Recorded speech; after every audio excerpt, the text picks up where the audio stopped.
One happy Samson with Nyasaye Oseira Osemia Nema Mondathi Atino Kindini Kane poko nyuola Noyudo isengea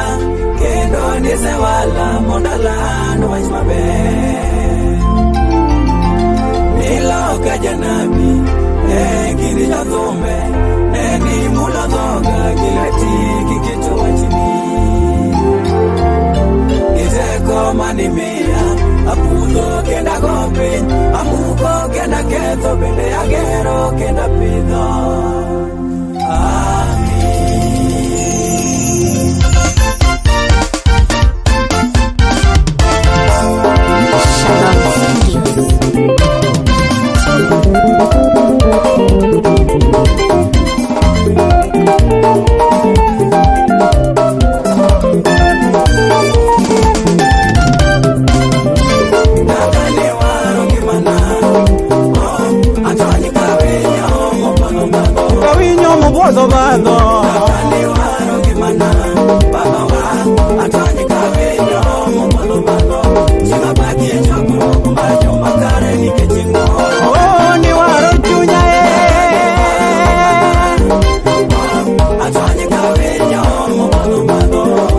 Mariricho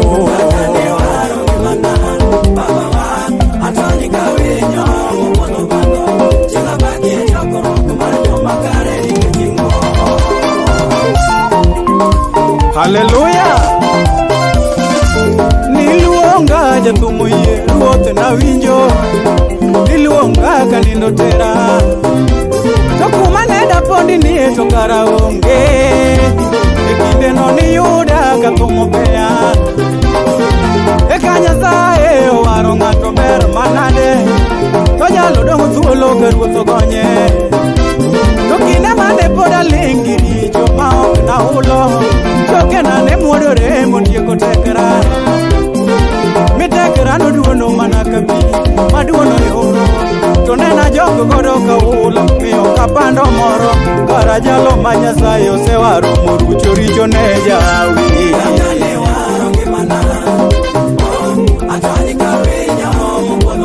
Kawinyo mochodo wino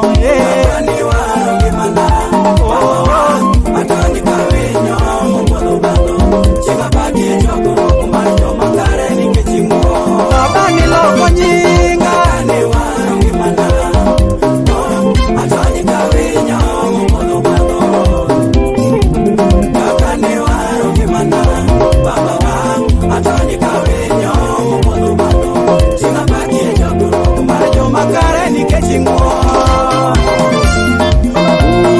Riwenyora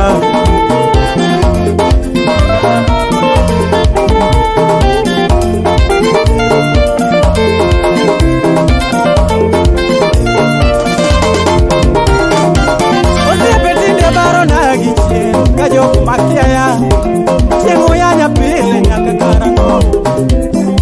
Nichara ura chara kuluaro Kata fuoge mumbana Kata gipinyo baya turo loyo Jihaonge ma Ruoth Nyasaye oseyiera Monda bedie mare Samo luonga tawinjo Kosoda pondne kanye Uwoisa ene ng'wono Ating'o ni bada To gima donje mudho nikeche an Omero chwere Ayie chuli gopika yalo Jehova monda duog nigi Nakani waro gimana Atwani kawinyo Momono bano Kawinyo mochodo wino Nakani waro gimana Baba wa Atwani kawinyo Momono bano Chela bagi chokoro Kumanyo makare Wane mwanda moyo motonge Nakani waro gimana Atwani kawinyo Momono bano Wako majodwaro keto Nakani waro gimana Baba wa Atwani kawinyo Momono bano Chela bagi chokoro Kumanyo makare Gipinye duto mana kwano koala Yawoi mabeo mana kwano koala Umon mabeo mana kwano koala Kinyite onge anena kwano koala Jeo magidine uru kwano koala Kokoda lebo dalo tiu kwano koala mwandu piny nitiu kwano koala, chiemo mag dinde bendu kwano koala, nyange mag del kato kwano koala, woche migonyo gitu ne wamoke koala, teuni gini sveche nena kwano koala, jodong dini koya kinono chike, to mana chano kadhano indo selalna, edutote awito kayugi Kristo ala, achalo gi Paulo jaote, chikoko tuya, kata mana kweche mogodho mier, analoyo te, makata donji kaocha, anayalne oche, genda biro miel gi mere, makata lepa lwar.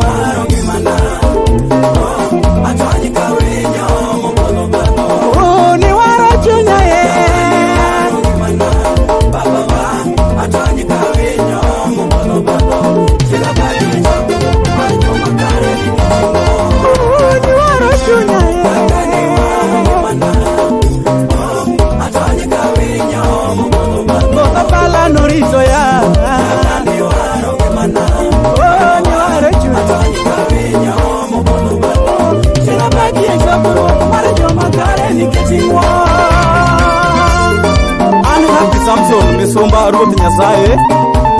Nyasaye no manya e piena kanindo kago thum e bache kendo ne ung'eya kaka sami kijana. Okawachi ni asechopo kata ni asebedo makare chuth, to atemo matek ka geno ni abiro mako gima ne omiyo Kristo owuon omako. Adiero wetena, okawachi ni asemake, to ka wiya owil kod gik ma osekadho, to ahao gima ni ngima kendo aringo matek mondo achope kar pok ma en ngima ma e polo ma Nyasaye luongo wa e kuom Yesu Kristo. Amen. Wachni e chunya tugore tamalingo, an kanindo tieno Nyasaye wuoyo koda, ane ma chunya chiewa mondo chunga timno nenda, an kanindo tieno Nyasaye wuoyo koda, kata usaya kaiye mtapogora gi kakung'eyaga, an kanindo tieno Nyasaye wuoyo koda, jobache pod umanya mondo aduoga go nutho madangi, an kanindo tieno Nyasaye wuoyo koda, jothumbe bende dwara mondo adoga konygi gocho, an kanindo tieno Nyasaye wuoyo koda, donge ung'eyo ni pacho jothumbe dok gi sanduku, an kanindo tieno Nyasaye wuoyo koda, anto wach moro sema mondo agonu baibali, an kanindo tieno Nyasaye wuoyo koda, ajuoke bende ywaya mondo adhi gi twena risoyo, an kanindo tieno Nyasaye wuoyo koda, wuotho yuoro piena Jehova imanyo chunya, an kanindo tieno Nyasaye wuoyo koda, miyo anakwanyo lulu kana chaka we olalna, an kanindo tieno Nyasaye wuoyo koda, chieng'a wuotha landa mondo apimi gi maromogo, an kanindo tieno Nyasaye wuoyo koda. Ruoth Nyasaye imiya transfer makende kaka berni, ipare misumba ni Isaya Onyango Miruka mawuoda wendo manodok wuora kuom yie. Hallelujah.